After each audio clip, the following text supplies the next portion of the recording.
Bismillahirrahmanirrahim. Assalamualaikum warahmatullahi wabarakatuh. Jadi insya-Allah bersama saya pada kali ini Muhammad Ridha bin Muhammad, kita akan membincangkan berkenaan ilmu qiraat pada kali ini. Okey, jadi kita berada dalam siri yang pertama dan maka kita ingin berkenalan ataupun video ini menceritakan berkaitan dengan pengenalan ilmu qiraat. Ilmu qiraat ni kita mungkin ada sebahagian daripada kita yang jarang-jarang dengar, tapi sebenarnya ia adalah salah satu ilmu Al-Quran, iaitu kita sentiasa membaca Al-Quran, dan ilmu qiraat itu adalah salah satu daripada ilmu bacaan Al-Quran. Okey, di sini kita lihat 3 perkara sahaja sebagai pendahuluan. Yang pertama adalah definisi. Definisi ni maksudnya apakah yang dimaksudkan dengan qiraat.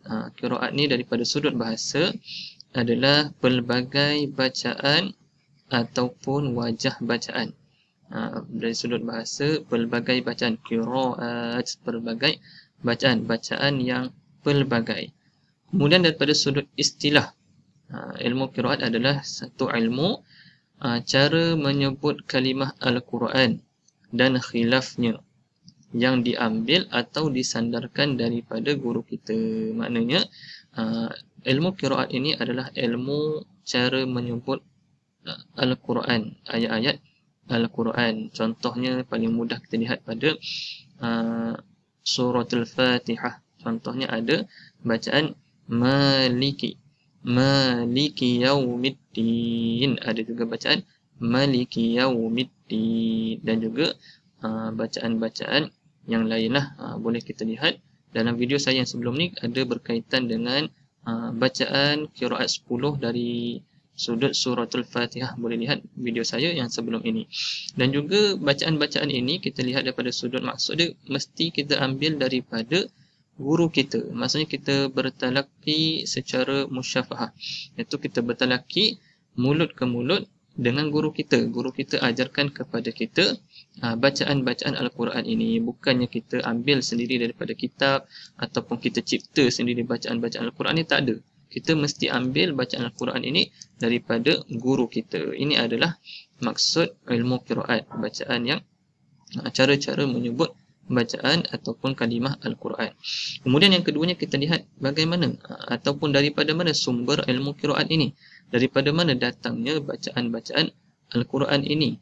Okey, sumber ayat-ayat Al-Quran, bacaan Al-Quran adalah melalui riwayat-riwayat yang sahih dan mutawatir dari imam qiraat hingga sanadnya sampai kepada Rasulullah sallallahu alaihi wasallam. Maksudnya di sini apa yang kita ambil ni, bacaan Al-Quran yang kita ambil ini adalah melalui riwayat-riwayat yang sahih dan mutawatir. Maknanya bersambunglah.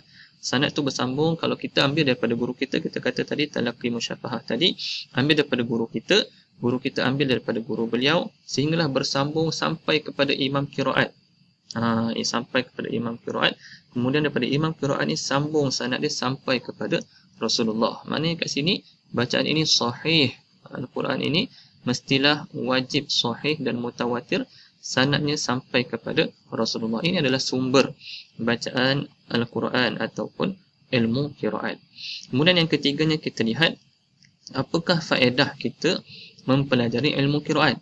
Sebabnya di Malaysia ini, kalau di Malaysia kita lihat tak ramai yang mempelajari ilmu qiraat. Mungkin sebahagian tempat sahaja, pelajar-pelajar yang belajar Al-Quran sahaja, ataupun hanya beberapa institusi pengajian tinggi sahaja yang ada menawarkan kursus ilmu qiraat. Sebagai contohnya di KUIS, Kolej Universiti Islam Antarabangsa Selangor, kita ada diploma tahfiz Al-Quran dan Al-Qiraat.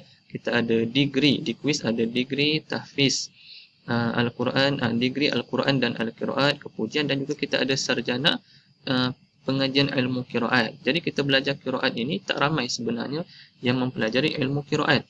Jadi apa faedahnya? Yang pertama adalah memelihara bacaan Al-Quran dari kesalahan ketika menyebutnya. Jadi apabila kita mempelajari bacaan-bacaan Al-Quran, jadi kita tahu, oh ni bacaan yang sahih, ini bacaan yang benar sampai kepada Rasulullah sallallahu alaihi wasallam, datangnya daripada Rasulullah. Ini kita caranya adalah untuk faedahnya adalah untuk memelihara bacaan Al-Quran daripada kesalahan. Jadi kita kena belajar cara-cara ataupun ilmu qiraat ini. Yang keduanya, faedah mempelajari ilmu qiraat adalah merupakan sumber kepada para fuqaha ketika mengistinbat hukum. Ni kalau kita belajar secara lebih mendalam, kita akan nampak sebenarnya. Sebabnya para fuqaha, orang-orang yang faqih mengeluarkan hukum, nak istinbat hukum dia kena ambil sumber dia daripada 4. Yang kita tahulah sumber yang disepakati ada 4. Yang pertama Al-Quran, kemudian hadis, kemudian ada ijma', kemudian ada qiyas. Yang pertama tadi Al-Quran. Al-Quran ini daripada mana, bagaimana mereka ambil, fuqaha ambil, mereka akan lihat qiraat yang ada daripada sudut bacaan Al-Quran ini. Sebabnya apabila berubahnya satu-satu qiraat, berkemungkinan akan berubahnya satu-satu hukum. Jadi dekat situ para fuqaha akan melihat bacaan-bacaan Al-Quran ataupun qiraat dahulu sebelum mengeluarkan hukum. Jadi kat sini kita telah pun mengenali ilmu qiraat secara asasnya lah. Ini sebagai pengenalan sahaja. Untuk siri yang pertama, insya-Allah kita akan berada lagi dalam video seterusnya pada siri-siri yang akan datang. Wallahu a'lam. Jadi kita share video ini kepada kawan-kawan kita yang lain supaya kita dapat mengenali ilmu qiraat dengan lebih dekat, dengan lebih rapat, dan kita akan mencintai ilmu qiraat ini, sayang kepada ilmu bacaan Al-Quran. Wallahu a'lam. Assalamualaikum warahmatullahi wabarakatuh.